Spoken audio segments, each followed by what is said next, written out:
तो टॉपिक का नाम है electric dipole placed in uniform. ध्यान देना, यूनिफॉर्म बोल रहा है। यूनिफॉर्म कई बार बता चुका हूँ आपको कि लाइंस के बीच की स्पेसिंग एक जैसी होगी, पैरेलल लाइंस होगी, सब जगह पे इलेक्ट्रिक फील्ड इंटेंसिटी सेम होगी। यूनिफॉर्म इलेक्ट्रिक फील्ड, एक बाहर से इलेक्ट्रिक फील्ड आ रहा है और उसमें डाइपोल को रख दिया। देखिए इस चीज़ को क्यों पढ़ रहे हैं, ये कई जगह पे आपके पास यूज होएगी। कैसे? जनरली स्पेक्ट्रोस्कोपी या डेली लाइफ में क्या होता है, आपके पास बाहर से सन की रेडिएशन आती है। सन की रेडिएशन आई, पानी में एंटर कर गई, वाटर में। सन की रेडिएशन आई, अपनी एयर में एंटर कर गई। सन की रेडिएशन आई, वाटर के अंदर एंटर कर गई, या फिर गैसेज के अंदर, या फिर ग्लास के अंदर। ऐसे सन रेज एंट्री करती रहती है। या फिर कोई एक्सपेरिमेंट करते हैं, उसमें भी हम मैटर के ऊपर रेडिएशंस डालते रहते हैं, और मैटर और रेडिएशन की आपस में किस तरीके की इंटरेक्शन होती है स्पेक्ट्रोस्कोपी वगैरह में, वहाँ पर इन सब से डीलिंग हम करते रहते हैं। तो अब फ़ायदा क्या है इस चीज़ का, जो सन से रेडिएशन आ रही है सपोज करो, वो EM वेव्स होती है, इलेक्ट्रोमैग्नेटिक वेव्स। और इलेक्ट्रोमैग्नेटिक वेव्स आपके पास उसमें इलेक्ट्रिक फील्ड होता है अपना, इलेक्ट्रोमैग्नेटिक वेव्स। वे वेव्स जो इलेक्ट्रिक और मैग्नेटिक फील्ड की ऑसिलेशंस की फॉर्म में चलती हैं, वो पढ़ेंगे, डिटेल में आएगा इलेक्ट्रोमैग्नेटिक वेव्स। तो आपके पास EM वेव्स जो होती है उसमें इलेक्ट्रिक फील्ड होता है, इतना याद रखो। अभी इलेक्ट्रिक भी होता है, मैग्नेटिक भी होता है, फिलहाल अभी याद रखो उसके पास इलेक्ट्रिक फील्ड होता है। तो ऐसा सन रेडिएशंस आ रही है, सन रेडिएशंस आके वाटर मॉलिक्यूल में एंटर कर गई। वाटर का जो मॉलिक्यूल है वो आपके पास डाइपोल बनाता है, इस चीज़ पर डिस्कस हो चुका है। तो अभी इंट्रैक्शन स्टार्ट होगी। ये आपके पास क्या आई, इलेक्ट्रिक फील्ड लाइन सन से। ये आपके पास क्या था, डाइपोल। डाइपोल खुद भी फील्ड क्रिएट करता है। इस वाटर के मॉलिक्यूल ने अपना खुद फील्ड क्रिएट किया। ये जो बाहर से फील्ड आ रहा था, ये भी एक फील्ड है, ये इलेक्ट्रिक फील्ड। और जो इसने क्रिएट किया वो इलेक्ट्रिक फील्ड इंटरेक्ट करेंगे, उसकी वजह से डाइपोल पे जो फर्क पड़ेगा, जो असर पड़ेगा, वो हम देख रहे हैं। दूसरा, तो ये क्या बना, एक एक्सटर्नल इलेक्ट्रिक फील्ड में एक डाइपोल रखा है। तो अल्टीमेटली हम यहाँ पे एक बड़ा छोटा सा टॉपिक कर रहे हैं, पर आगे जाके इसकी जो है आपके पास सिग्निफिकेंस बहुत ज़्यादा है। आगे आप फिजिक्स में जाएंगे तो वहाँ पर इसका फिजिकल सिग्निफिकेंस ज़्यादा है, बड़ी बड़ी चीज़ों में इसका यूज़ होगा, स्पेक्ट्रोस्कोपी जैसी ब्रांचेज में इन चीज़ों का यूज़ होता है आपके पास। या फिर आप दो डाइपोल आपस में ले लो, एक ने इलेक्ट्रिक फील्ड क्रिएट किया, उसकी वजह से दूसरा किस तरीके से बिहेव करता है, डाइपोल इंटरेक्शन के बीच में। तो ये सब इस टॉपिक का मतलब इस चीज़ से बनता है। तो यहाँ पे बिल्कुल बेशक छोटा सा टॉपिक लग रहा हो, पर इसका फिजिकल सिग्निफिकेंस आगे बड़ी क्लासेस में आपके लिए बहुत ज़्यादा है और इम्पोर्टेंट टॉपिक है। जनरली CBSE यहाँ से क्वेश्चन उठाता रहता है, इम्पोर्टेंट टॉपिक है। तो आपके पास यूनिफॉर्म इलेक्ट्रिक फील्ड उसको बोलते हैं जिसमें इलेक्ट्रिक फील्ड लाइन्स आपके पास पैरेलल हो और लाइंस के बीच की स्पेसिंग भी एक जैसी हो, और जिसमें इलेक्ट्रिक फील्ड आपके पास इलेक्ट्रिक फील्ड इंटेंसिटी हर जगह सेम, उसको बोलते हैं यूनिफॉर्म इलेक्ट्रिक फील्ड। तो मैंने मान लिया एक इलेक्ट्रिक फील्ड ऐसा नीचे से ऊपर की तरफ लग रहा था, जिसकी इलेक्ट्रिक फील्ड इंटेंसिटी थी E। ऐसा एक इलेक्ट्रिक फील्ड जा रहा था यहाँ से ऊपर की तरफ। आप ऐसे भी ले सकते हैं, ऐसे भी ले सकते हैं, कैसे भी, वो आपकी मर्जी। इसके अंदर एक डाइपोल रखा है, सपोज करो। ये डाइपोल क्या बनता है, एक नेगेटिव चार्ज और एक उतने ही अमाउंट का पॉजिटिव चार्ज कुछ डिस्टेंस से सेपरेटेड है। वो डिस्टेंस हमने मान लिया 2a के बराबर, इसका कहीं पे सेंटर रहा होगा। ऐसा नहीं कि फील्ड यहीं तक खत्म कर दो, इधर भी होगा उस तरफ भी होगा, और ऐसा नहीं कि बस 4 ही लाइनें हैं, करोड़ों लाइंस हो सकती हैं यहाँ पे इलेक्ट्रिक फील्ड लाइंस। ठीक है, अब सारी तो शो नहीं कर सकते ना, तो ये 4 का मतलब ऐसा समझ लेना यहाँ पर भी फील्ड्स है। अभी फिलहाल रिप्रेजेंटेशन के लिए ये किया गया है, बहुत सारी फील्ड लाइंस होती हैं वैसे एक्चुअली में। तो बना दिया। अब आपने इसका बिहेवियर चेक करना है कि अब क्या होगा इसके साथ। तो देखिए आपके पास चार्ज है और इलेक्ट्रिक फील्ड है ऊपर की तरफ। हम टॉपिक कर रहे थे electric dipole placed in an external uniform electric field. देखिए वो वीडियो मैं बना रहा था, तो वीडियो जो मैं शूट कर रहा था तो लगभग 1.5 घंटे की मैंने शूट कर ली थी, पर जब जाके कैमरा देखा तो कैमरा में बस 27 मिनट की ही रिकॉर्ड हुई थी, तो उसी लेक्चर को मैं अब आगे रिपीट कर रहा हूँ। जहाँ तक लास्ट टाइम देख लिया था उसी में मैं अब नेक्स्ट डे उसी लेक्चर को दोबारा से रिपीट कर रहा हूँ। तो जहाँ तक हमारा हो गया था, हमारे पास क्या था, आपके पास एक यूनिफॉर्म इलेक्ट्रिक फील्ड था। यूनिफॉर्म इलेक्ट्रिक फील्ड मतलब यूनिफॉर्म इलेक्ट्रिक फील्ड वैसा फील्ड जिसमें इलेक्ट्रिक फील्ड लाइंस आपके पास पैरेलल हो और उनके बीच की स्पेसिंग आपके पास बराबर हो। तो इस तरीके से इलेक्ट्रिक फील्ड हमारा नीचे से ऊपर की तरफ था। इसके अंदर एक इलेक्ट्रिक डाइपोल, ये -q चार्ज और ये एक +q चार्ज, सपोज करो यहाँ पर भी एक इलेक्ट्रिक फील्ड लाइन ऐसे गई हुई। इसका फिजिकल सिग्निफिकेंस हम कर चुके थे। ये इसका सेंटर है कहीं पर, इसकी जो डाइपोल की लेंथ है वो आपके पास 2a के बराबर है। एक इलेक्ट्रिक डाइपोल किसी एंगल पे रखा हुआ है। बाद में स्पेशल केस कर लेंगे कि ये अगर इस तरीके से रखा होता तब क्या होता, अगर ये ऐसे रखा होता तब क्या होता। इसकी डिफरेंट ओरिएंटेशन के लिए डिफरेंट केसेस बनेंगे, वो लास्ट में बाद में जाके हम इसको डिस्कस कर लेंगे। तो अब देखिए, ये आपके पास नेगेटिव चार्ज है और इलेक्ट्रिक फील्ड ऊपर की तरफ है। तो एक पॉइंट आपको याद रखना है, ये पहले भी कई बार डिस्कस हो चुका है कि कभी भी कोई नेगेटिव चार्ज इलेक्ट्रिक फील्ड में रखा है तो उस पर जो इलेक्ट्रिक फील्ड के अंदर फोर्स लगेगा ये opposite to the in the opposite direction to the electric field लगेगा, opposite direction to the electric field. ये कंसेप्ट कई बार हो चुका है। एक नेगेटिव चार्ज को लेके इलेक्ट्रिक फील्ड के अंदर रख दो, तो अगर मान लो इलेक्ट्रिक फील्ड इस तरफ है तो चार्ज आपका इस तरफ फोर्स एक्सपीरियंस करेगा, ठीक है, दूसरी डायरेक्शन में। इसी तरीके से अगर आपके पास एक पॉजिटिव चार्ज है तो पॉजिटिव चार्ज, मान लो ये एक पॉजिटिव चार्ज है, इलेक्ट्रिक फील्ड इस तरफ है, तो पॉजिटिव चार्ज फील्ड की ही डायरेक्शन में फोर्स एक्सपीरियंस करेगा। तो पॉजिटिव चार्ज पर हरदम फील्ड की डायरेक्शन में फोर्स लगता है और नेगेटिव चार्ज से फील्ड्स की अपोजिट डायरेक्शन में। तो ये पॉइंट आपको याद रखना है, प्रीवियस लेक्चर्स में इस चीज़ को हम डिस्कस कर चुके हैं। तो पॉजिटिव चार्ज में जो फोर्स लगेगा in the direction of electric field, in the direction of electric field, जिस तरफ इलेक्ट्रिक फील्ड है उसी तरफ फोर्स लगता है। और इस फोर्स की वैल्यू क्या होती है, इलेक्ट्रिक फील्ड इंटेंसिटी का फॉर्मूला पढ़ा हमने F/Q। तो यहाँ से फोर्स का जो आपके पास वैल्यू आएगी वो आएगी Q × E के बराबर। तो इतना फोर्स लगेगा डिपेंडिंग ऑन द चार्ज का मैग्नीट्यूड। अब डाइपोल में तो आपके पास उतना ही नेगेटिव उतना ही पॉजिटिव चार्ज होता है, तो मतलब कि चार्ज का मैग्नीट्यूड Q ये तो सेम रहेगा। अब इलेक्ट्रिक फील्ड, क्योंकि इलेक्ट्रिक फील्ड ये एक्सटर्नल नहीं है, खाली एक्सटर्नल यूनिफॉर्म इलेक्ट्रिक फील्ड की बात कर रहे हैं। और यूनिफॉर्म इलेक्ट्रिक फील्ड का मतलब होता है सेम, ऐसा इलेक्ट्रिक फील्ड जिसकी वैल्यू हर जगह पे सेम हो। तो आपके पास Q भी सेम है, Q भी सेम है और E भी सेम है, तो दोनों पर लगने वाला फोर्स भी सेम रहेगा। बस आपके पास डायरेक्शन एक में अपोजिट है, एक में सेम डायरेक्शन है, डायरेक्शन उलट है, वरना फोर्स का मैग्नीट्यूड आपके पास सेम रहेगा। तो एक बार देखते हैं, ये आपके पास नेगेटिव चार्ज है, नेगेटिव चार्ज पे मैंने बोला फोर्स कहाँ पे लगेगा, opposite to the direction of field. अब फील्ड किस तरफ है, फील्ड नीचे से ऊपर की तरफ है, फील्ड नीचे से ऊपर की तरफ है, तो फोर्स कहाँ पे लगेगा, नीचे की तरफ। कितना, Q × E के बराबर। तो जैसे ही इस डाइपोल को फील्ड में रखा तो नेगेटिव चार्ज ने एक फोर्स एक्सपीरियंस करना स्टार्ट किया नीचे की तरफ।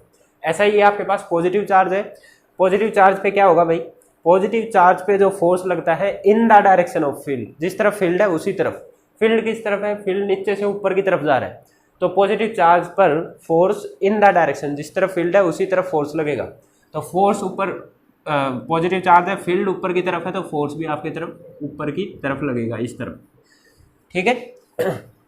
तो इस चीज़ को एक बार विजुअलाइज करो, हो क्या रहा है। मान लो ये वो डाइपोल है, ये पॉजिटिव चार्ज है, ये नेगेटिव चार्ज है। तो इसको ध्यान से देखो, मैं इसको ऐसा कर रहा हूँ, ये पॉजिटिव चार्ज है, ये नेगेटिव चार्ज है, ये डाइपोल। इस वाले पे तो ये ऊपर की तरफ फोर्स लग रहा है ऐसा, और इस वाले पे ये नीचे की तरफ फोर्स लग रहा है।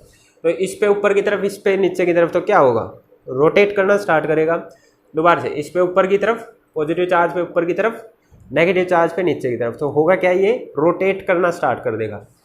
तो आपको ना ये चीज़ें, सारी चीज़ें जो बताई है पहले ये लिखनी है कि आपने एक डाइपोल एक्सटर्नल फील्ड में रख दिया तो नेगेटिव चार्ज फील्ड से अपोजिट डायरेक्शन में फोर्स एक्सपीरियंस करेगा, पॉजिटिव चार्ज फील्ड की डायरेक्शन में फोर्स एक्सपीरियंस करेगा, और इस तरीके से इक्वल बट अपोजिट फोर्स वो एक्सपीरियंस करेगा, इक्वल बट अपोजिट फोर्स।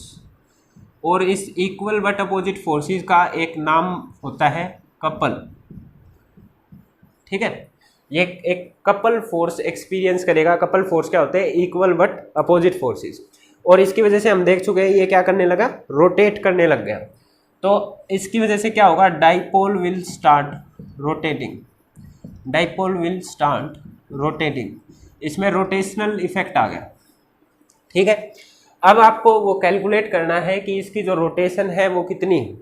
तो देखिए आपके पास, मान लो आपके पास एक ब्लॉक है, ये चेयर हो सकती है या मेज हो सकता है आपके पास। सपोज करो आपने एक फोर्स F इधर अप्लाई किया, इसका मास m है, एक फोर्स F इधर अप्लाई किया, तो आप बोलोगे इसके अंदर एक्सेलरेशन प्रोड्यूस हुई F/m के बराबर, ठीक है। आपने ये नहीं पूछा कि ये फोर्स किस तरफ लगा है। इसके अपर पॉइंट पे आपको अगर ये बोल दिया जाता है एक फोर्स F इधर एक्ट कर रहा है, तब भी आप ये बोलते हैं कि एक्सेलरेशन F/m आया। आप ये बोलते हैं एक फोर्स इधर लगा, तब भी आप बोलते हैं एक्सेलरेशन F/m आया। एक फोर्स इधर लगाया तब भी एक्सेलरेशन इतनी ही आती। तो जब भी आपके पास फोर्सेस के लिए पॉइंट ऑफ कॉन्टैक्ट मैटर नहीं रखता है तो वह लीनियर फोर्सेस वाला केस चला जाता है, नॉन रोटेशन वाला केस। पर जहाँ पर पॉइंट ऑफ कॉन्टैक्ट फोर्सेस का आपके पास मैटर करने लग जाता है, वहाँ पे आप रोटेशन मोशन में पहुँच जाते हो। जैसे फॉर एग्जांपल ये डस्टर है अगर मैं लीनियर मोशन की बात करूँ तो उसमें ये मैटर नहीं करेगा आप फोर्स किस तरफ लगा रहे हो। आप इसमें फोर्स यहाँ पर भी लगा सकते हो, यहाँ पर भी, यहाँ पर भी, यहाँ पर भी, हरदम ब्लॉक आगे ही जाएगा। पर अगर आप रोटेशन मोशन की बात कर रहे हो तो एक चीज़ उसमें पॉइंट ऑफ कॉन्टैक्ट मैटर करेगा। आप फोर्स इधर लगा रहे हो तो ये रोटेट कर रहा है। जैसे मान लो इधर से फिक्स है, अगर आप टेबल पे रख के इधर फोर्स लगाओगे तो ये रोटेट करना स्टार्ट कर देगा। अगर आप बीच में फोर्स लगाओगे तो ये लीनियर मोशन करने लग जाएगा। इस तरफ लगाओगे तो उल्टी डायरेक्शन में रोटेट करेगा। तो रोटेशन मोशन में पॉइंट ऑफ कॉन्टैक्ट जो है आपके पास मैटर करता है। और उस टाइम पे हम फोर्स की बात ना करके रोटेशनल इफेक्ट ऑफ फोर्स की बात करते हैं, जिसको बोलते हैं टॉर्क। तो आपके पास रोटेशनल इफेक्ट ऑफ फोर्स की बात होगी यहाँ पे। रोटेशनल, आपको लीनियर फोर्स नहीं कैलकुलेट करना है। लीनियर फोर्स तो हमको पहले ही पता है, Q × E है भाई। लीनियर फोर्स तो पहले ही पता है, लीनियर फोर्स नहीं निकालना। ये किस फोर्स से रोटेट कर रहा है ये बात तो क्लियर होगी ना, रोटेट करेगा। अब ये किस फोर्स से रोटेट करना है वो निकालना है आपको। लीनियर फोर्स तो हमको पहले ही पता है, तो आपको क्या निकालना है? Rotational effect of force. Rotational effect of force.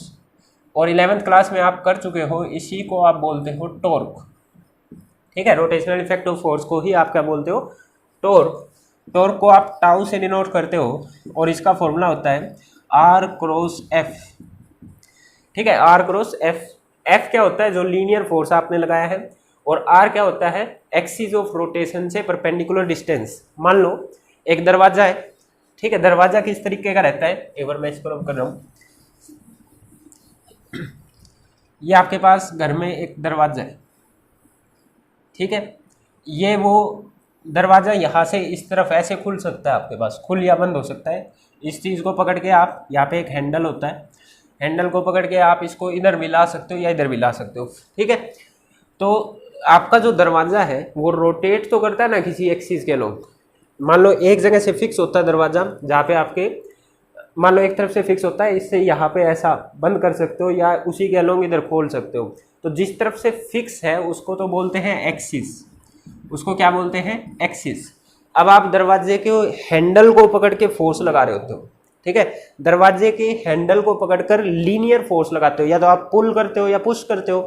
तो फोर्स कहाँ पे लगता है? हैंडल की तरफ, या तो इस डायरेक्शन में या इस डायरेक्शन में। ये क्या आपके पास फोर्स, कौन से वाला फोर्स? लीनियर फोर्स, ठीक है। तो जो इसके फॉर्मूले में ये F आ रहा है वो तो ये वाला फोर्स है जो आप दरवाजे के हैंडल पे लगा रहे हो, ठीक है। और जो ये R है, ये R क्या है? जो उसका एक्सिस ऑफ रोटेशन है, जिसके अलोंग दरवाजा घूम रहा है, उस एक्सिस ऑफ रोटेशन से उस जहाँ पे आपने लीनियर फोर्स लगाया है वहां तक का परपेंडिकुलर डिस्टेंस R होता है, ठीक है। R और F समझ में आया क्या होता है? F तो लीनियर फोर्स है, R क्या है आपके पास? एक्सिस ऑफ रोटेशन से परपेंडिकुलर डिस्टेंस, ठीक है। ये 11th क्लास में आप कर चुके हो, मैं इसकी डिटेल में नहीं जा रहा हूँ। आपको बस जस्ट फॉर्मूला याद रखना है कि टॉर्क क्या होता है? R×F। ये इसकी वेक्टर फॉर्म है। अगर मैं इसकी स्केलर फॉर्म की बात करूँ, अगर मैं इसकी स्केलर फॉर्म की बात करूँ, अगर मैं इसकी स्केलर फॉर्म की बात करूँ तो टॉर्क जो होता है वो आपके पास क्या होता है? Force into arm of couple, force into arm of couple, ठीक है, ये कौन सी फॉर्म है आपके पास, वेक्टर फॉर्म। वेक्टर फॉर्म में डायरेक्शन मैटर करती है। अभी हम डायरेक्शन की बात नहीं कर रहे, हमको पता है कि इस तरफ रोटेट करेगा। जब पहले ही पता है इस तरफ रोटेट करने वाला है तो डायरेक्शन अलग से निकालने की जरूरत नहीं है आपके लिए, ठीक है। अभी इसकी स्केलर फॉर्म में बात करेंगे, क्योंकि डायरेक्शन की हमको जरूरत नहीं है, हमको पता है कि ये इस तरफ रोटेट करेगा। ये बात हुई थी ना हमारी, इसमें ऊपर की तरफ फोर्स, इसमें नीचे की तरफ फोर्स, तो इस तरीके से आपके पास ये रोटेट करने वाला है। या फिर इसी को फॉर्मूले को, स्केलर वाले फॉर्म को ही देखिए, आर्म ऑफ कपल क्या होता है इसको बताता हूँ।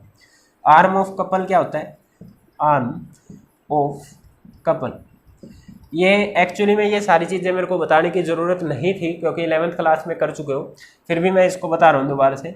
आर्म ऑफ कपल में क्या होता है आपके पास, जिन दो फोर्सेस की वजह से ये रोटेट कर रहा है, ठीक है। एक फोर्स तो ये था आपके पास नेगेटिव पे जो लगा था, और एक ये फोर्स था पॉजिटिव की वजह से।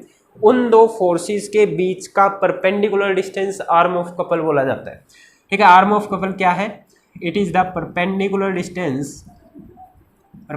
Distance between the two forces, उनके बीच का आपके पास ये परपेंडिकुलर डिस्टेंस है।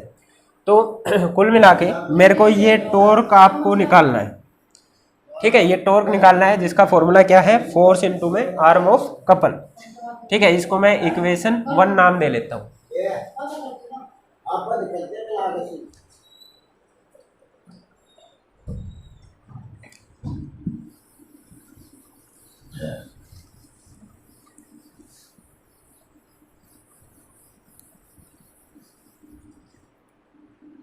तो ये हमारे पास इधर माइनस QE फोर्स या QE फोर्स नीचे की तरफ लग रहा है।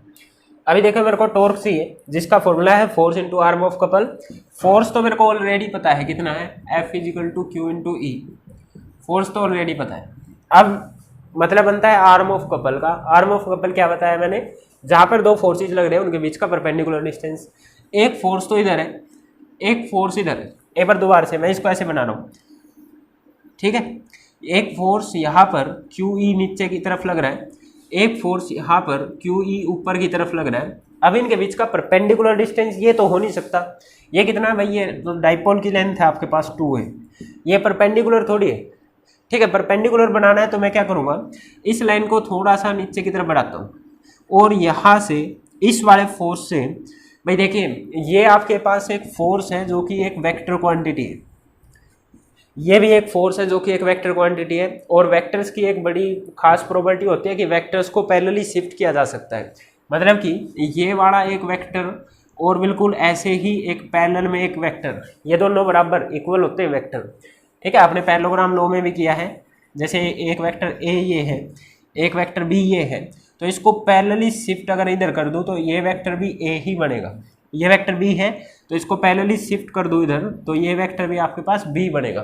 तो वेक्टर्स की बड़ी इंपॉर्टेंट प्रॉपर्टी होती है कि वेक्टर्स को पैरेलली शिफ्ट किया जा सकता है। तो सेम वे इधर एक वेक्टर ये था, एक वेक्टर ये है, मैं इस वेक्टर को इधर पैरेलली शिफ्ट कर रहा हूँ, ठीक है। ये इधर ऐसा पैरेलली अगर मैं शिफ्ट कर दूँ तो ये वाला डिस्टेंस तो इन दोनों के बीच का परपेंडिकुलर डिस्टेंस बन जाएगा। और यही तो चाहिए मेरे को। आर्म ऑफ कपल क्या था, it is the perpendicular distance between the two vectors, ठीक है। इसलिए मैंने क्या किया, इस वाले पॉइंट से यहाँ पे नाम दे लेते हैं। इस पॉइंट का सपोज करो मैंने ए नाम दे दिया, इस पॉइंट का सपोज करो मैंने बी नाम दे दिया, और यहाँ से नीचे ले जाके मैंने ये पॉइंट यहाँ से एक इधर परपेंडिकुलर डाला। ये मैंने क्या किया, ए से इस वाली BC लाइन पर एक परपेंडिकुलर डाल दिया, ये ठीक है। ये हमारे पास बी था, ये सी था, ये हमारे पास ए है, तो मैंने ये इधर एक परपेंडिकुलर डाल दिया। तो अब बताना आर्म ऑफ कपल क्या बनेगा, it was the perpendicular distance between the two forces that is B, ये ए सी। मेरे को अल्टीमेटली ए सी चाहिए, परपेंडिकुलर डिस्टेंस तो यही बनेगा ना। एक बार दोबारा से सुनो, हमको क्या चाहिए था, force into perpendicular distance between the two forces. Force तो Q इंटू E है, सीधी बात है। अब आपको परपेंडिकुलर डिस्टेंस चाहिए था। हमारे पास एक फोर्स ऐसा लग रहा था, एक फोर्स ऐसा लग रहा था, परपेंडिकुलर डिस्टेंस अभी हमारे पास था नहीं। तो मैंने क्या किया, वेक्टर्स की एक प्रॉपर्टी यूज़ करी। वेक्टर्स की प्रॉपर्टी क्या बोलती है, वेक्टर्स को पैरेलली शिफ्ट किया जा सकता है। तो ये वेक्टर जो इधर ऐसा ऊपर की तरफ एक्ट कर रहा था, इसको चाहे इधर बना लो चाहे इधर बना लो, है ये एक ही वेक्टर, क्योंकि वेक्टर्स को पैरेलली शिफ्ट किया जा सकता है। तो मैंने इस वेक्टर को इधर ऐसे नीचे शिफ्ट कर दिया। अब ये एक लाइन थी, एक वेक्टर ये क्यू ई एक्ट कर रहा है, एक फोर्स, एक क्यू ई ये एक्ट कर रहा है, तो ये तो इनके बीच का परपेंडिकुलर डिस्टेंस हो गया ना। तो अल्टीमेटली मेरे को ये ए सी डिस्टेंस चाहिए। ठीक है, ये सब दिखाने की जरूरत नहीं है, ये मैं आपको समझाने के लिए कर रहा हूँ।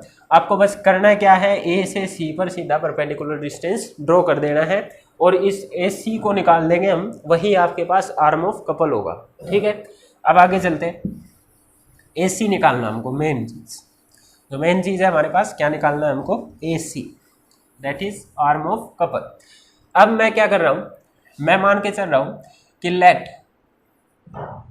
Theta is the angle, theta is the angle between electric field intensity and dipole moment.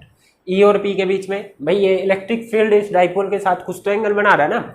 ये डाइपोल ऐसा रखा है, इलेक्ट्रिक फील्ड ऊपर की तरफ लग रहा है, तो इनके बीच में कुछ तो एंगल है, वो एंगल मैंने मान लिया थीटा। जैसे ये इलेक्ट्रिक फील्ड था, डाइपोल की डायरेक्शन क्या होती है, negative charge to positive charge, negative to positive, P की डायरेक्शन इस तरफ है, पी की डायरेक्शन नेगेटिव टू पॉजिटिव की तरफ है, तो ये एंगल मैंने क्या मान लिया आपके पास, थीटा।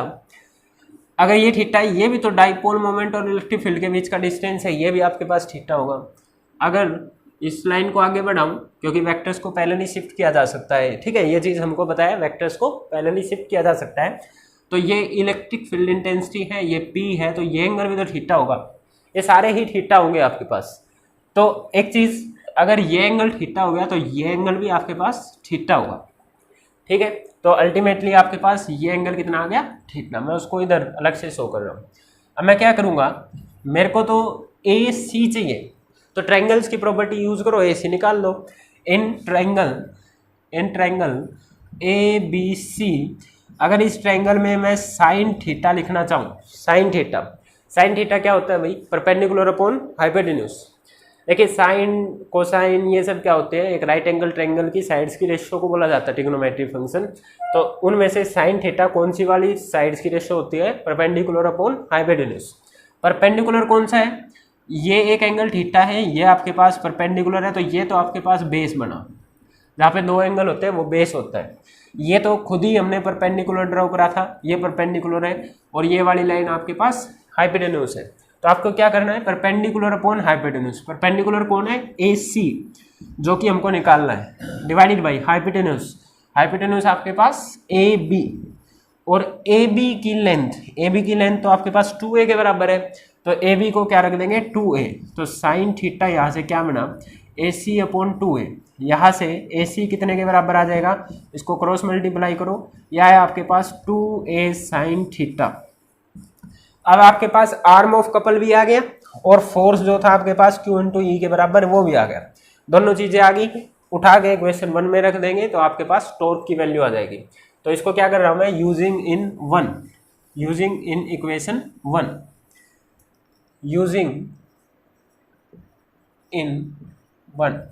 तो आपके पास टॉर्क का फॉर्मूला आएगा। ध्यान देना अभी तक मैं स्केलर फॉर्म कर रहा हूँ।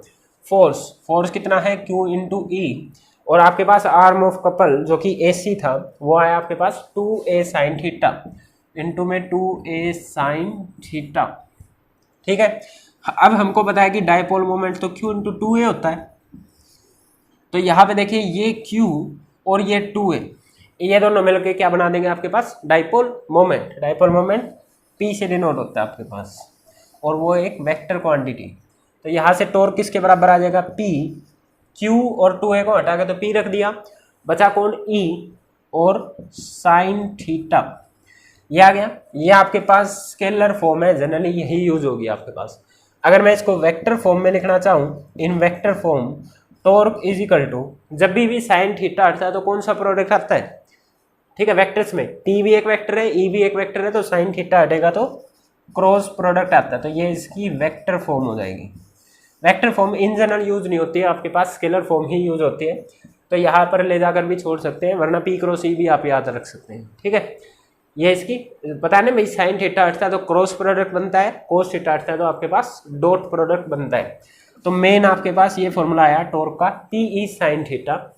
अभी इस चीज़ के कुछ स्पेशल केस करते हैं कि डाइपोल अभी तो ऐसे रखा था, तब इसके साथ क्या हुआ, अब डाइपोल को अलग अलग एंगल पे रखते हैं, मान लो 30 डिग्री पे, 90 डिग्री पे, 0 डिग्री पे, इस तरीके से रख के देखते हैं, तब देखते हैं इस पर क्या फ़र्क आपके पास पड़ेगा।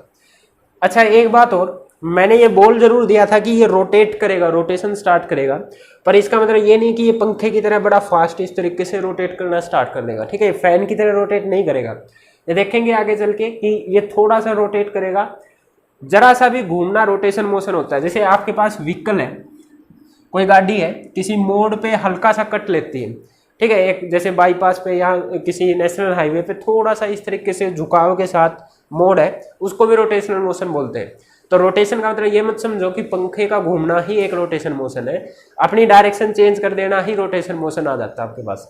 तो ये मत समझना कि ये एकदम ही घूमेगा, इसको अभी मैं शो करूंगा कि ये देखिए ऐसा जाएगा, घूम के इधर जाएगा, फिर वापस आ जाएगा, फिर जाएगा, फिर वापस आ जाएगा, इस तरीके का इसका रोटेशन मोशन रहेगा, पूरा रोटेट नहीं करेगा, ठीक है। ये मिसकंसेप्शन हो जाता है कि पूरा ही रोटेट घूमना ही स्टार्ट कर गया, ऐसा नहीं होगा, ठीक है, थोड़ा सा रोटेट करेगा। उस चीज़ को अभी स्पेशल केसेस में डिस्कस कर लेंगे। तो पहला केस अभी फॉर्मूला टॉर्क का क्या आया, PE sin theta. First case मैं कर रहा हूँ, जब डाइपोल आपके पास इलेक्ट्रिक फील्ड की ही डायरेक्शन में स्टार्टिंग से रखा हुआ है, ठीक है, जब डाइपोल आपका इलेक्ट्रिक फील्ड की ही डायरेक्शन में रखा है। केस वन, सपोज करो ये आपके पास इलेक्ट्रिक फील्ड था और डाइपोल स्टार्टिंग में इसी की डायरेक्शन में रखा है। बहुत सारी लाइनें, करोड़ों लाइन्स हो सकती है, मैं एक शो कर रहा हूँ बस इलेक्ट्रिक फील्ड की, और डाइपोल आपका इसी की डायरेक्शन में रखा है। ये आपके पास P डाइपोल मोमेंट की डायरेक्शन, डाइपोल मोमेंट की डायरेक्शन हरदम negative charge to positive charge की तरफ रहती है। तो इसका मतलब नेगेटिव चार्ज नीचे, पॉजिटिव चार्ज ऊपर, क्योंकि डाइपोल की डायरेक्शन नेगेटिव टू पॉजिटिव की तरफ रहती है।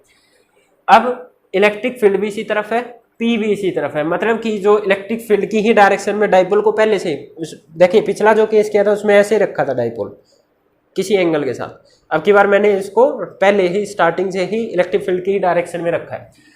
तो जब भी दो वेक्टर्स एक ही डायरेक्शन में होते हैं तो उनके बीच का एंगल आप सभी को पता है कितना होता है, 0 डिग्री, ठीक है। जब भी दो पैरेलल वेक्टर्स, पैरेलल लाइंस तो कभी मिलती ही नहीं है ना, तो पैरेलल चीज़ों के बीच का एंगल 0 होता है आपके पास, पैरेलल चीज़ों के बीच का एंगल 0 होता है, ये पैरेलल लाइंस है आपके पास, तो एंगल 0 रहेगा। तो अगर मैं टॉर्क निकालना चाहूँ तो टॉर्क का फॉर्मूला अभी हमने कितना डिराइव किया है, टॉर्क का formula PE sin theta.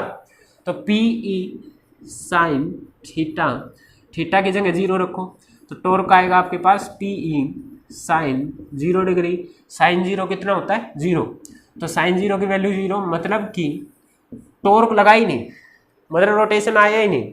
Dipole अगर पहले से ही इलेक्ट्रिक फील्ड की डायरेक्शन में रखा है तो उस पर कोई टॉर्क ही नहीं लग रहा है, टॉर्क ना लगने का मतलब घूम ही नहीं रहा है।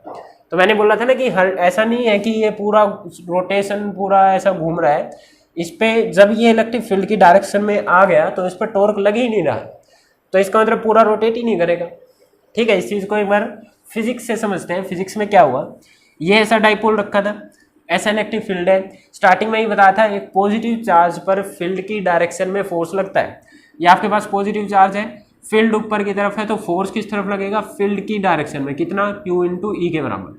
तो इस पॉजिटिव चार्ज पर ऊपर की तरफ फोर्स लगा Q इंटू ई के बराबर।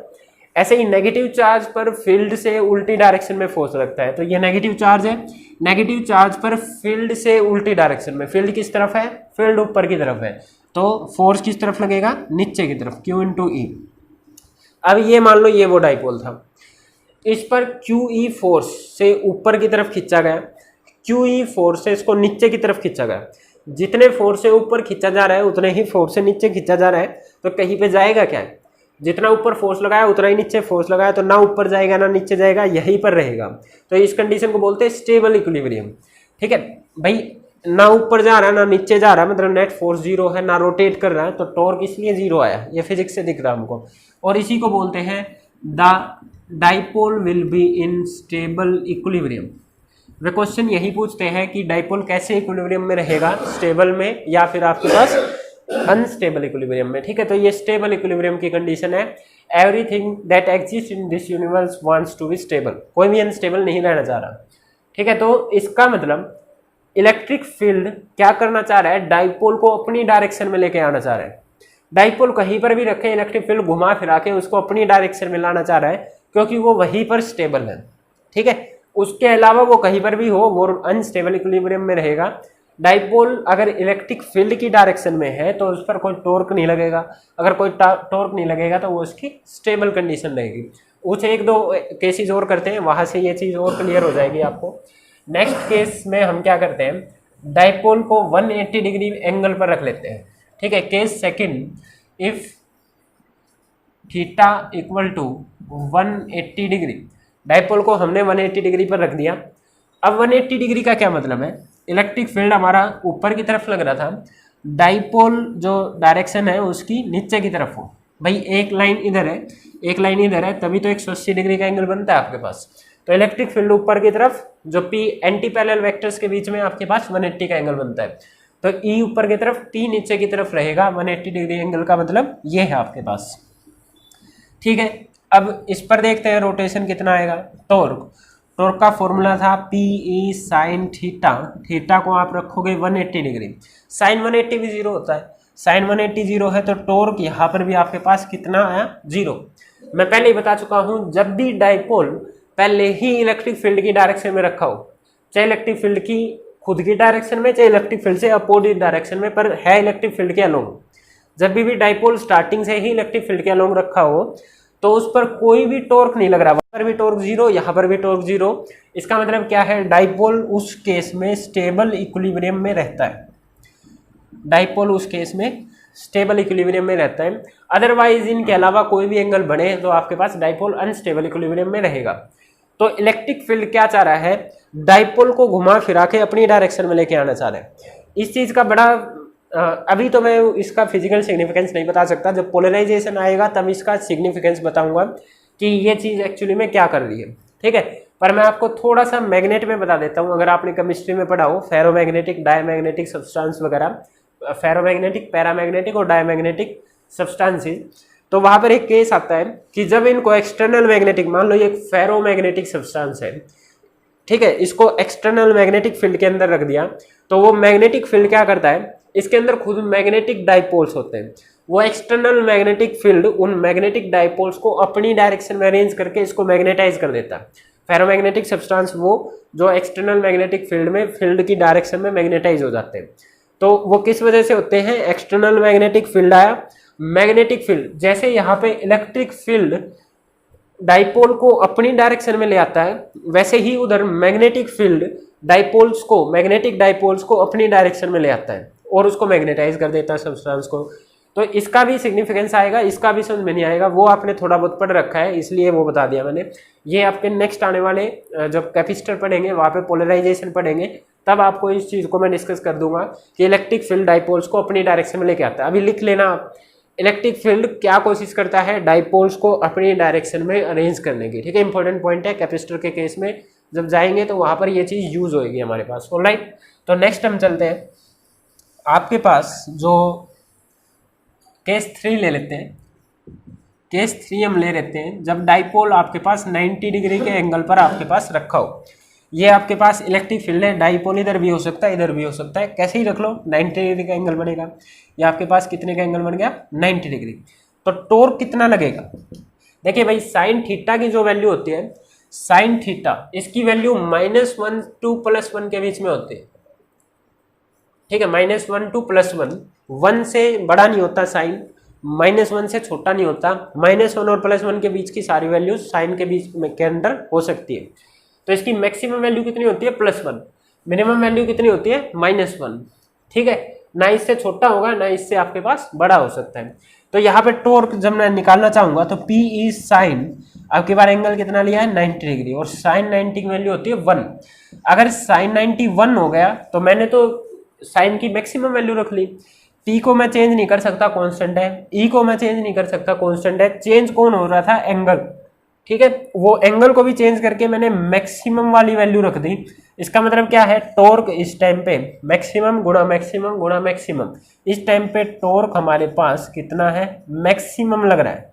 मतलब मैक्सिमम रोटेशनल फोर्स, ये इलेक्ट्रिक फील्ड ऊपर की तरफ, ये टॉर्क ऐसा, इस पर मैक्सिमम रोटेशनल फोर्स लग रहा है, तो इसको रोटेट कर देगा इलेक्ट्रिक फील्ड। ठीक है, इसको रोटेट करेगा। अब इस रोटेशन को हम समझते हैं। मैं आपको पहले बता चुका हूं 0 डिग्री या 180 डिग्री के अलावा कोई भी एंगल हो तो आपके पास अनस्टेबल इक्विलिब्रियम होगा। भाई अगर रोटेशन मैक्सिमम है तो मतलब ये यहीं पर रहना नहीं चाह रहा, इस पर रोटेशन लग रही है तो भाई घूमेगा। अगर ये कोई भी चीज रोटेट कर रही है, अपनी स्टेट चेंज कर रही है, तो मतलब वो इक्विलिब्रियम में नहीं है। ठीक है, तो यहाँ पर इस वाली कंडीशन में आप लिखोगे कि ये आपके पास अनस्टेबल इक्विलिब्रियम की कंडीशन है। कभी भी 0 और 180 के अलावा कोई एंगल आ जाए अनस्टेबल इक्विलिब्रियम में, राइट। ठीक है, आंख बंद करके आप लिख सकते हो। अब इस चीज को समझने की कोशिश करते हैं कि 90 डिग्री पर जब ये रोटेट करेगा, क्या ये पूरा रोटेट करेगा या हाफ रोटेट करेगा, क्या केस इसके साथ बनेगा, वो चीज हम देख रहे हैं। तो ये आपके पास एक डाइपोल, पेन को लगा ले, पेन का जो ये वाला हिस्सा है जिधर कैप लगी है, इसको मैं पॉजिटिव चार्ज ले लेता हूँ। ठीक है, तो ये आपके पास नेगेटिव क्यू, ये आपके पास प्लस क्यू, क्योंकि डाइपोल की डायरेक्शन आपके पास नेगेटिव टू पॉजिटिव की तरफ होती है। ये एरो आपको डायरेक्शन शो कर रही है, नेगेटिव टू पॉजिटिव। ठीक है, तो ये ऐसा एक डाइपोल रखा है। ये आपके पास इलेक्ट्रिक फील्ड था नीचे से ऊपर की तरफ। हमने क्या बोला, नेगेटिव चार्ज पर फील्ड से अपोजिट डायरेक्शन में फोर्स लगा था, पॉजिटिव चार्ज पर फील्ड की डायरेक्शन में फोर्स लगा था। इस पर ऊपर की तरफ, इस पे नीचे की तरफ, इस पे ऊपर की तरफ, इस पे नीचे की तरफ। तो ये ऐसा रोटेट करेगा, मैक्सिमम टॉर्क लग रहा है। इस पे ऊपर की तरफ, इस पे नीचे की तरफ, इस तरीके से रोटेट किया। रोटेट करता करता ये यहाँ पे पहुंचा। जैसे ही यहाँ पे पहुंचा, ये कौन सा केस हो गया, इलेक्ट्रिक फील्ड भी ऊपर की तरफ, डाइपोल भी इसी तरफ। ये तो अभी डिस्कस किया था केस 1 में कि theta is equal to 0 degree वाला केस हो गया। और theta is equal to 0 degree, if you remember, ये वो वाला केस है जब आपके पास टॉर्क ही नहीं लग रहा था। मतलब कि जैसे ये घूमता घूमता, देखिए अभी फील्ड की डायरेक्शन में नहीं था, घूमता घूमता फील्ड की डायरेक्शन में आया। जैसे ही फील्ड की डायरेक्शन में आया तो इसके ऊपर टॉर्क आपके पास 0 हो गया। मतलब अब इस पे फोर्स लगना बंद हो गया एकदम। यहाँ पर फोर्स लग रहा था, यहाँ पर लग रहा था, यहाँ पर लग रहा था, इधर आते ही इस पर फोर्स 0 हो गया। पर ये इधर रुक नहीं पाएगा। एक्चुअली में जब फोर्स 0 हो जाता है तो रुक जाना चाहिए, पर ये रुकेगा नहीं, क्योंकि हर बॉडी के पास इनर्शिया होता है। इनर्शिया क्या होता है, अपनी स्टेट में चेंज को अपोज करने का। जैसे मान लो आप एक बाइक चला रहे हो, तो बाइक को आप 100 की स्पीड पे ले जाके एकदम चाबी बंद कर दो तो एकदम से थोड़ी ना रुक जाएगा। आप बाइक को 100 की स्पीड पे ले जाके आपने क्या कर दिया, इंजन बंद कर दिया, तब भी जो आपकी बाइक है थोड़ी दूर तो चलेगी, पर 10 मीटर, 20 मीटर, 30 मीटर कुछ दूर जाएगी, धीरे धीरे स्पीड कम होती जाएगी, तब जाके रुकती है। तो ये सब किस वजह से होता है, इनर्शिया की वजह से। इन द सेम वे, जैसे ही इधर आके आपने चाबी बंद करी, इलेक्ट्रिक फील्ड ने फोर्स लगाना बंद कर दिया, तो ये यहाँ पे रुक नहीं पाएगा। रुकेगा नहीं तो ये इसको ओवरशूट करेगा। यहाँ से रोटेट करता आया, यहाँ पर फोर्स लगना बंद हो गया और ये इसको ओवरशूट कर जाएगा ड्यू टू इनर्शिया। ओवरशूट करेगा तो मान लो थोड़ा सा इधर पहुंच गया। मैं इस कंडीशन को दिखा रहा हूँ, डाइपोल इधर पहुंच गया, ऐसा ये वाला पॉजिटिव चार्ज इधर पहुंच गया, नेगेटिव चार्ज इधर पहुंच गया, डाइपोल की डायरेक्शन इस तरफ है, डाइपोल ऐसा पहुंच गया। अब जैसे ही इसकी ये वाली कंडीशन आएगी, अब फिर से फोर्सेस देखो, इलेक्ट्रिक फील्ड में पॉजिटिव चार्ज पर फोर्स लगता है फील्ड की डायरेक्शन में, नेगेटिव चार्ज पर फोर्स लगता है फील्ड से अपोजिट डायरेक्शन में।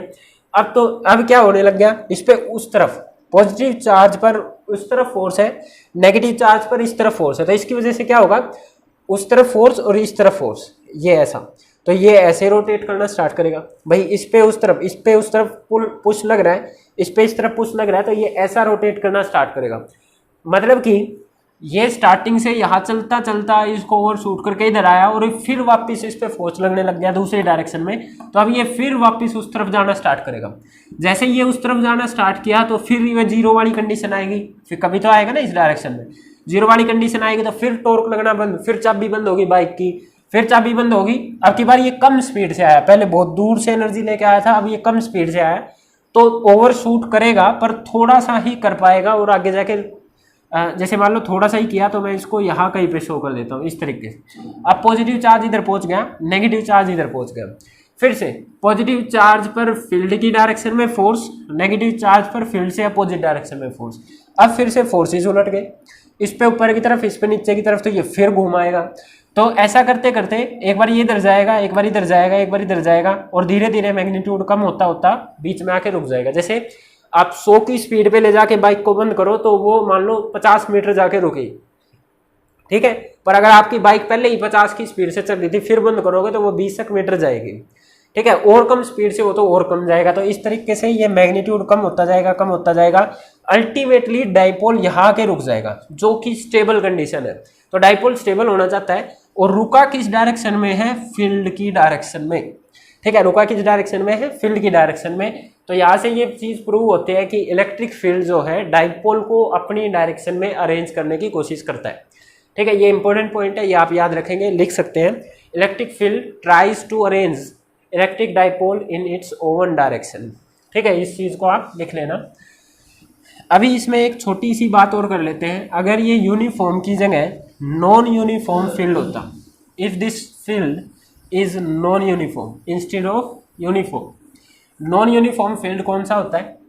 नॉन यूनिफॉर्म फील्ड वो जिसमें आपके हर पॉइंट पर इलेक्ट्रिक फील्ड इंटेंसिटी की वैल्यू डिफरेंट होती है। तो अगर नॉन यूनिफॉर्म फील्ड में आप बिना कुछ सोचे समझे आप लिख देना कि dipole will be in unstable equilibrium, ठीक है। Dipole will be in unstable equilibrium कैसे? मान लो एक नॉन यूनिफॉर्म इलेक्ट्रिक फील्ड ऐसा ऊपर की तरफ लग रहा है, डाइपोल को एक बार वही मान लो एक डाइपोल ऐसा रखा है, ये आपके पास नेगेटिव चार्ज, ये आपके पास पॉजिटिव चार्ज। तो इसके साथ क्या होगा ये चीज समझते हैं। ये पॉजिटिव चार्ज, ये नेगेटिव चार्ज, अब की बार नॉन यूनिफॉर्म फील्ड है। ध्यान देना, नॉन यूनिफॉर्म फील्ड में डिफरेंट पॉइंट्स पर डिफरेंट वैल्यू होती है, डिफरेंट पॉइंट पर डिफरेंट वैल्यू होती है, डिफरेंट पॉइंट पर डिफरेंट वैल्यू होती है नॉन यूनिफॉर्म फील्ड की। मतलब कहीं पर कम, कहीं पे ज़्यादा, अगली जगह पे देखोगे तो कम या ज़्यादा, अगली जगह पे देखोगे कम या ज़्यादा, पर एक जैसी नहीं होगी।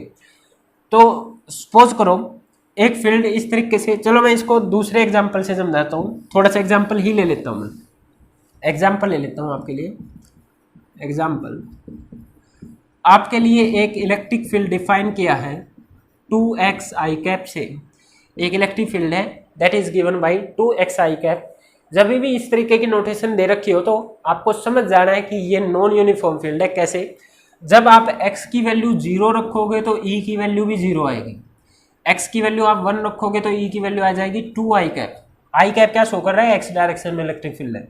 x की वैल्यू 2 रखोगे तो x की वैल्यू आ जाएगी 4i कैप, ठीक है। e की वैल्यू आ जाएगी 4i कैप, ठीक है। इस तरीके से x की डायरेक्शन के साथ साथ e जो है आपके पास चेंज हो रहा है। मैंने बोला जब भी फील्ड की अलग अलग पॉइंट पर अलग अलग वैल्यू होगी तो उस तरीके के फील्ड को नॉन यूनिफॉर्म बोलते हैं। तो इस तरीके की नोटेशन कभी भी मिलेगी आपको तो वो नॉन यूनिफॉर्म फील्ड है।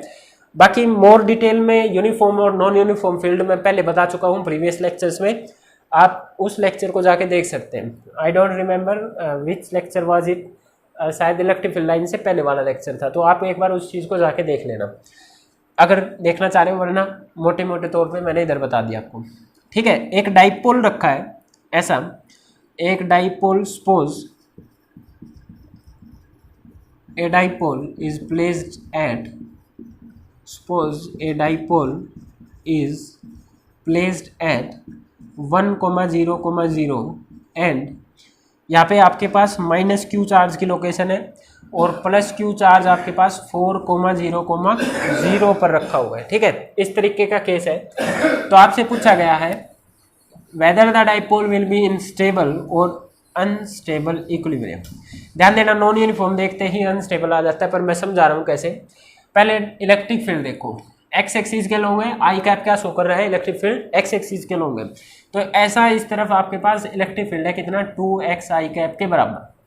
ये एक्स एक्सिस ले लिया मैंने, ये एक्स एक्सिस ले लिया, ये वाई एक्सिस है।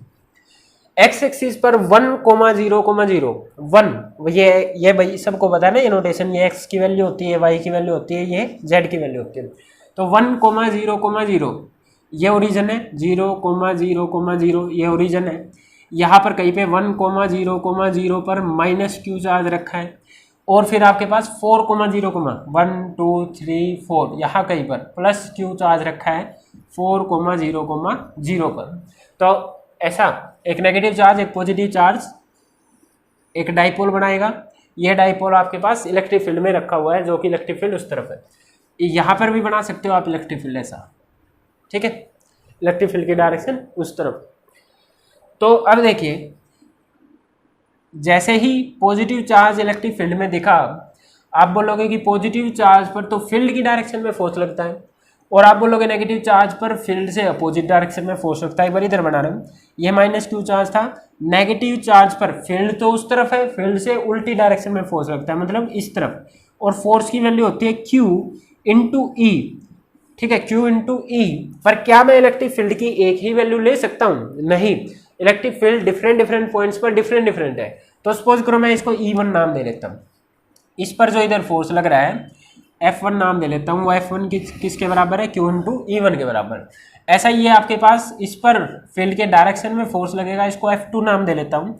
ये आपके पास +q था, इस पर इधर F2 फोर्स लग रहा है, that will be equal to q। Charge का मैग्नीट्यूड तो सेम है, जितना -q इधर है उतना ही +q इधर है। अब बात आती है इलेक्ट्रिक फील्ड की, Q इंटू ई। इलेक्ट्रिक फील्ड क्या डिफरेंट होगा? डिफरेंट होगा भाई, क्योंकि आपके पास नॉन यूनिफॉर्म फील्ड है। तो यहाँ पर मैं इलेक्ट्रिक फील्ड की वैल्यू कुछ ले लेता हूँ E2 के बराबर। ठीक है, तो यहाँ पर अलग फोर्स लग रहा है, यहाँ पर अलग फोर्स लग रहा है। अगर मैं E1 और E2 को कंपेयर करूँ, E1 एंड E2 को अगर मैं कंपेयर करूँ, तो E1 देखो भाई, E1 that will be equal to E1 यहाँ से निकलेगा 2 इंटू एक्स। एक्स की वैल्यू E1 इस पॉइंट पे था, एक्स की वैल्यू कितनी है इधर? 1। एक्स की वैल्यू कितनी है? 1। तो ये कितना आया? 2i cap. तो E1 की वैल्यू थी 2i कैप। यहाँ पर इलेक्ट्रिक फील्ड 2 न्यूटन पर कूलम का लग रहा था। इस पॉइंट पे देखते हैं E2 will be equal to, formula क्या है? 2 इंटू एक्स। एक्स की वैल्यू इस पॉइंट पर, एक्स की वैल्यू कितनी है? 4। 2 into 4i cap, that is E2 की वैल्यू कितनी आ गई? 8i cap. यहाँ से 4 गुना ज्यादा इलेक्ट्रिक फील्ड है इस तरफ। यहाँ पर इलेक्ट्रिक फील्ड आपके पास 2i कैप था, इधर आपके पास 8i कैप है। तो डेफिनेटली आपके पास E2 is greater than E1। अगर E2 E1 से बड़ा है तो फोर्स जो है F2 वो आपके पास F1 से बड़ा होगा। अब एक चीज देखो भाई, एक आदमी है, इसको इधर 20 न्यूटन से खींचा जा रहा है। ठीक है, इसको इधर कोई रस्सी से 10 न्यूटन खींच रहा है। एक आदमी को दोनों तरफ से बांध के, एक तरफ से 20 न्यूटन से खींचा जा रहा है, एक तरफ 10 न्यूटन से खींचा जा रहा है, तो किस तरफ जाएगा? जिस तरफ के बंदे ज्यादा फोर्स लगा रहे होंगे उसी तरफ खींचेगा ना आदमी। तो 20 न्यूटन आप बोलोगे ज्यादा वाले की तरफ जाएगा। तो सेम वे इधर एक डाइपोल रखा था, ये वाला इस तरफ खींच रहा था, ये वाला उस तरफ खींच रहा था, पर आप बोल रहे हो कि इधर वाला फोर्स ज्यादा है। आप क्या बोल रहे हो? F2 is greater than F1। तो जिस तरफ का फोर्स ज्यादा होगा वो ऑब्जेक्ट आपका उसी तरफ मूव करेगा। ठीक है, वो चीजें हरदम अनबैलेंस फोर्स की तरफ मूव करती है। ठीक है, अनबैलेंस फोर्स उस तरफ है। तो आपके पास डाइपोल जो है, ये नेगेटिव चार्ज और ये पॉजिटिव चार्ज, ये पूरा का पूरा सिस्टम इस तरफ मूव कर जाएगा। अगर ये इस तरफ मूव करेगा आपके पास, तो डाइपोल तो अनस्टेबल इक्विलिब्रियम में रहेगा, क्योंकि स्टेबल चीजें कभी मूव नहीं, स्टेबल चीजें या तो यूनिफॉर्म मोशन में रहती है या मूव ही नहीं करती है। ये आपके पास इस तरफ मूव करेगा, डिफरेंट मैग्नीट्यूड से मूव करेगा, तो dipole will be in unstable equilibrium. तो जब भी नॉन यूनिफॉर्म फील्ड की बात आए तो हर बार अनस्टेबल इक्विलिब्रियम ही आपके पास आंसर आएगा। ठीक है, ये था आपके पास dipole placed in external field. इसका फिजिकल सिग्निफिकेंस कल वाले लेक्चर में मैं आपको डिस्कस कर चुका हूँ, उस फाइल को मैं इसी में ऐड कर दूंगा आपके पास। ठीक है, बड़ा यूजफुल टॉपिक था ये, CBSE जनरली क्वेश्चन पूछता है। स्पेक्ट्रोस्कोपी वगैरह में जब आप कॉलेज में पढ़ेंगे तब इस टॉपिक के ज़्यादा यूजेस आएंगे। 12th क्लास में आपका ये डिटेल में नहीं है, बिल्कुल छोटा सा टॉपिक दिया हुआ है। नेक्स्ट हम चल रहे, ये जो डाइपोल है इसकी कुछ एनर्जी भी होती है, इसकी कुछ पोटेंशियल एनर्जी भी होती है, उस एनर्जी को डिस्कस करने जा रहे हैं। Energy of an electric dipole placed in an uniform electric field. Energy of an electric dipole placed in external uniform field। एक बार मैं देख लेता हूँ, कभी उस दिन की तरह वीडियो बंद हो जाए। बंद हो गई थी पिछली बार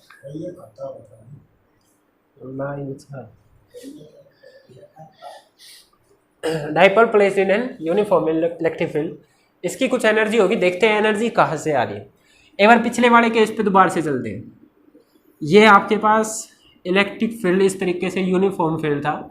यूनिफॉर्म फील्ड वो होता है जिसमें लाइंस आपके पास पैरेलल हो और उनके बीच की स्पेसिंग भी एक जैसी हो। ये एक डाइपोल रखा हुआ था इस तरीके से, -q + q, इनके बीच का एंगल था आपके पास थीटा। इस तरीके से एक डाइपोल रखा हुआ था। अब देखिए मैं क्या करना चाह रहा हूँ, एक चीज़ हम बात डिस्कस कर चुके हैं कि इलेक्ट्रिक डाइपोल जो है जैसे यूनिफॉर्म फील्ड में रखेंगे, फील्ड क्या चाह रहा है, वो किसी भी एंगल पे रखा हो घुमा फिरा के उसको अपनी डायरेक्शन में लाना चाह रहा है, ठीक है।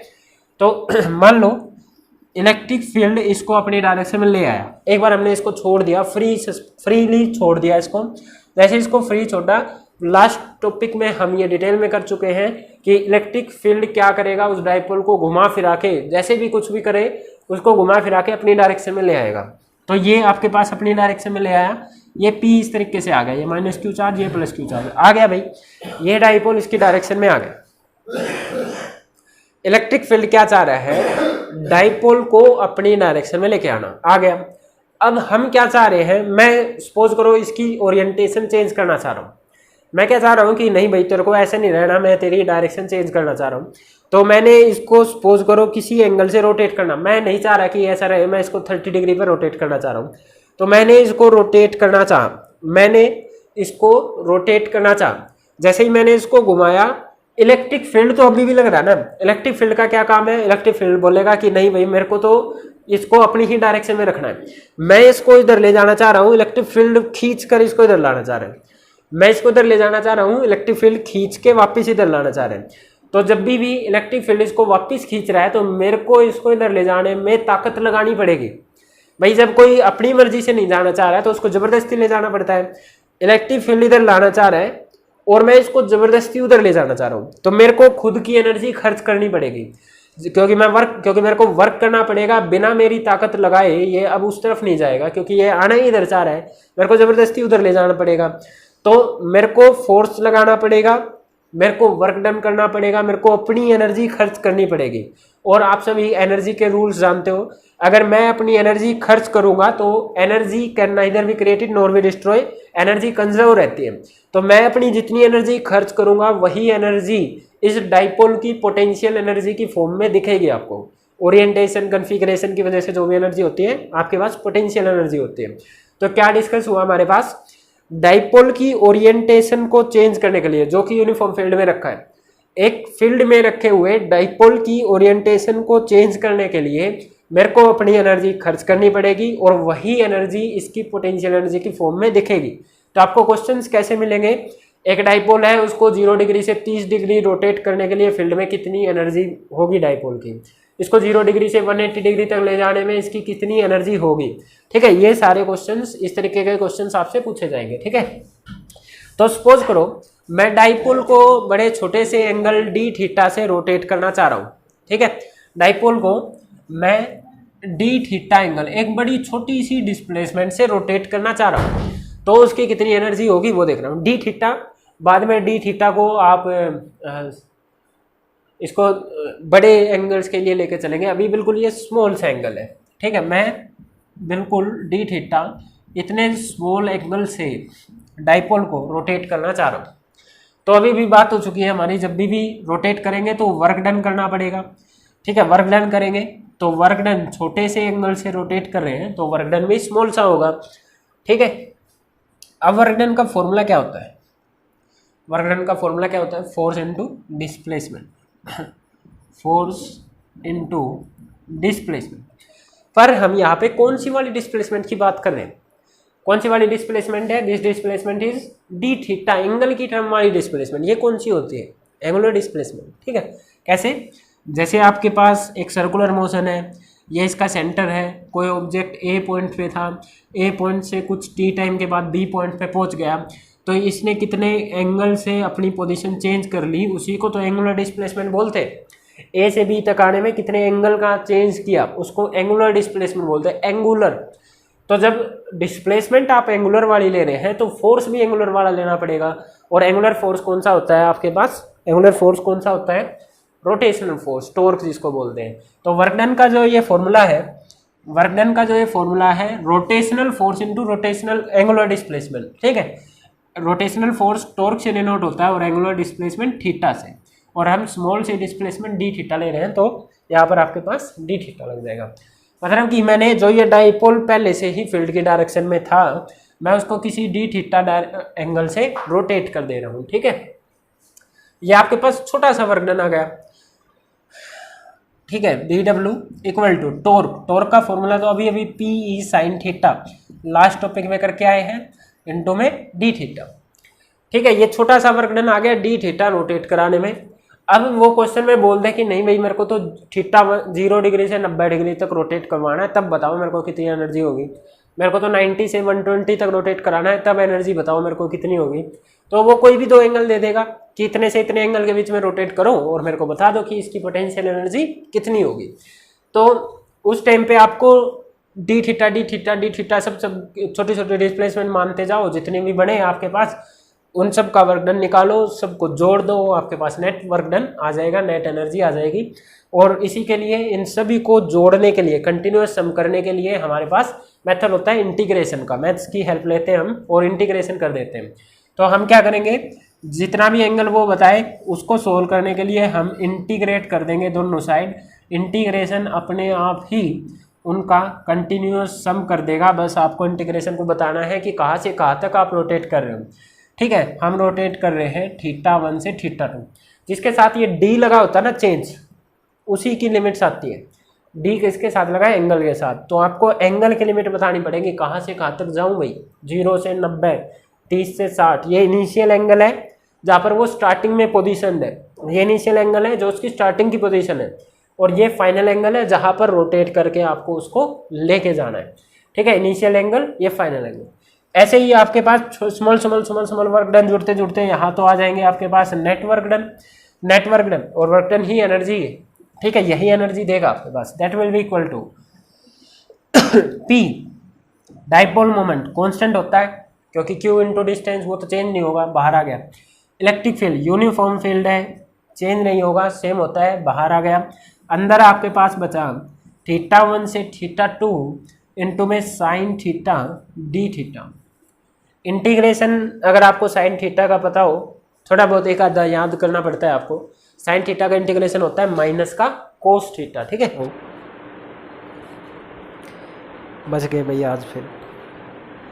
आज फिर चला गया था, सारा सेव ही नहीं हो रही थी वीडियो, फुल स्पेस हो गया था, बड़ी मुश्किल से वापस मिली है थोड़ी बहुत।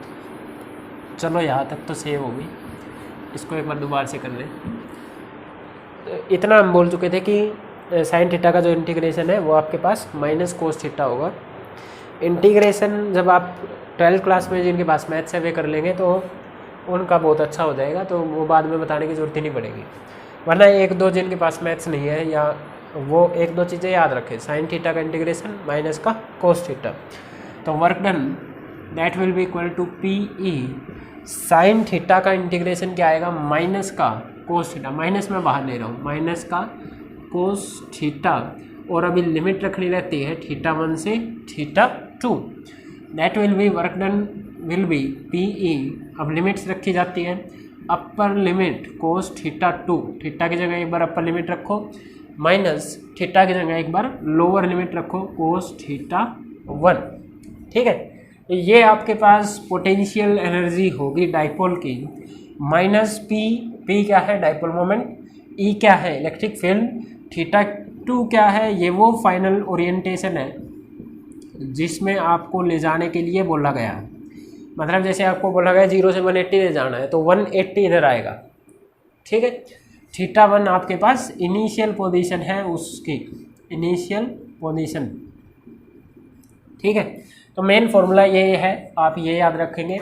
इसमें केसेस करना चाहो तो कर लो, जैसे इसमें केसेस आ सकते हैं कि इनिशियली आपके पास डाइपोल, यही न्यूमेरिकल बनते हैं आपके पास, इसमें और कुछ नहीं है। इनिशियली डाइपोल आपका फील्ड के अलोंग था। ठीक है, initially if dipole is along the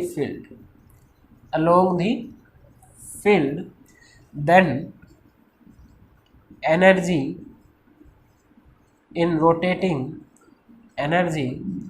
in rotating it with an angle theta. शुरुआत में ये डाइपोल फील्ड के अलोंग है और इसको थीटा रोटेट करने में इसकी जो एनर्जी होगी, इस तरीके से केसेस बना सकते हैं आप बोल सकते हैं शुरुआत में 90 डिग्री पे है, इसको अलोंग ले जाने में कितना वर्क डन होगा, ऐसे ऐसे बहुत सारे केसेस है। तो इसमें क्या होगा, देखिए डाइपोल पहले से ही फील्ड के अलोंग है, मतलब एंगल कितना है 0 डिग्री, इसी तरफ इलेक्ट्रिक फील्ड है, इसी तरफ डाइपोल पहले से ही रखा हुआ था, एंगल स्टार्टिंग में 0 है, तो स्टार्टिंग वाले एंगल को θ1 से डिनोट कर रहे हैं। और θ2 कितने से रोटेट करना है, किसी भी थीटा एंगल से रोटेट करना है, तो आपके पास एनर्जी का फॉर्मूला बनेगा माइनस का PE cos final angle, final कितना है theta, minus cos initial angle, initial starting में कितना है 0 डिग्री, और कोस 0 आपके पास 1 होता है। तो एनर्जी कितनी बनी, माइनस का PE कोस थीटा माइनस का 1। इस तरीके से डिफरेंट डिफरेंट केसेस आप कर सकते हैं, ठीक है। जैसे अगर मैं केस 2 बोलूँ, फिर से डाइपोल अलोंग द फील्ड है, वही लाइन लिख सकते हैं, initially if dipole is along the field, मतलब θ1 तो 0 दे रखा है, और अब की बार आपको इसको 90 डिग्री से रोटेट करना है। 0 डिग्री पर ऐसे रखा हुआ था और इसको ये इलेक्ट्रिक फील्ड भी इस तरफ, डाइपोल भी इसी तरफ था। अब मेरे को इस डाइपोल को इस तरीके से लेके आना है कि ये लास्ट में 90 डिग्री ऐसे रखा था, इसको रोटेट करा के ऐसा करना है। तो θ2 को 90 रख दो, θ1 को 0 डिग्री रख दो, तो आपके पास आंसर आ जाएगा केस 2 का भी। और वो हम देख लेते हैं कितना आएगा। केस 2 का आंसर वर्क डन या energy will be equal to minus का PE कोस फाइनल एंगल 90 करना है, कोस इनिशियल एंगल 0 डिग्री था, कोस 90 आपके पास कितना होता है 0, कोस 90 0, कोस 0 1 होता है, तो ये 0 माइनस 1 बन गया। तो वर्क U कितना आया, माइनस का P इंटू E, और P और E दोनों ही आपके पास वेक्टर क्वांटिटीज है, P इंटू E आ गया, ठीक है, P इंटू E, ऑलराइट, ठीक है।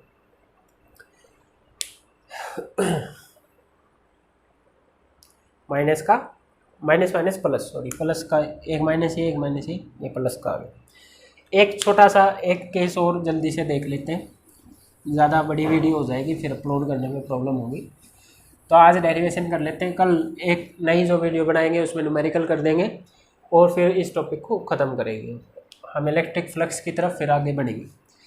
एक केस और कर लेते हैं, मान लो कि मैं इसको 90 डिग्री से रोटेट करना चाह रहा हूँ किसी थीटा एंगल पे, इनिशियली कितने एंगल पे है 90 डिग्री पर, शुरुआत में 90 पे रखा है, और मेरे को 90 से किसी थीटा एंगल तक रोटेट करना है, जैसे 90 से 120, तो इनिशियल 90 है, 120 आपका फाइनल एंगल है, 90 से 60, 90 से 150 कुछ भी, ठीक है।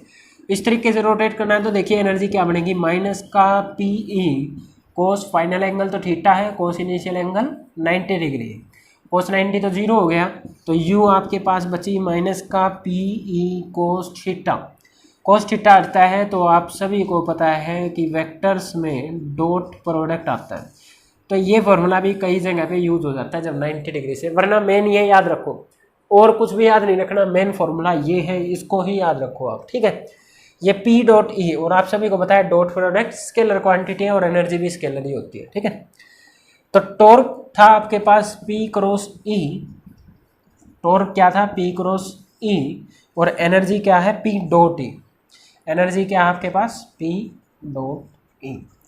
ये वाला भी इंपॉर्टेंट, जितने भी एनर्जी वाले टॉपिक रहेंगे ना आपके पास पूरी फिजिक्स में, चाहे वो 11th क्लास हो चाहे 12th क्लास, एनर्जी वाले हर टॉपिक इंपॉर्टेंट होता है, चाहे वो सैटेलाइट की एनर्जी हो, चाहे आपके पास एटम के चारों तरफ जो इलेक्ट्रॉन रोटेट कर रहा हो उसकी एनर्जी हो, हाइड्रोजन एटम में first orbit, second orbit, third orbit, इन सब की किसी भी ऑर्बिट में एनर्जी निकालनी हो इलेक्ट्रॉन्स की, या डाइपोल की एनर्जी हो, या मैग्नेटिक डाइपोल की एनर्जी हो जो अब की बार शायद सिलेबस से हटा दिया, कैपेसिटर की एनर्जी, इंडक्टर की एनर्जी, जितनी भी एनर्जीज आपके पास आएंगी वे सभी इंपॉर्टेंट है, तो बार बार बताने की जरूरत ना पड़े, एनर्जी वाले टॉपिक इंपॉर्टेंट है आपके पास, ठीक है।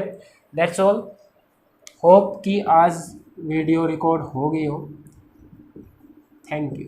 कोई भी डाउट्स आपको हो तो कमेंट सेक्शन में बता देना, इससे मेरे को भी ये रहेगा कि आप लोग पढ़ रहे हैं, वीडियो देख रहे हैं। Thank you, that's all.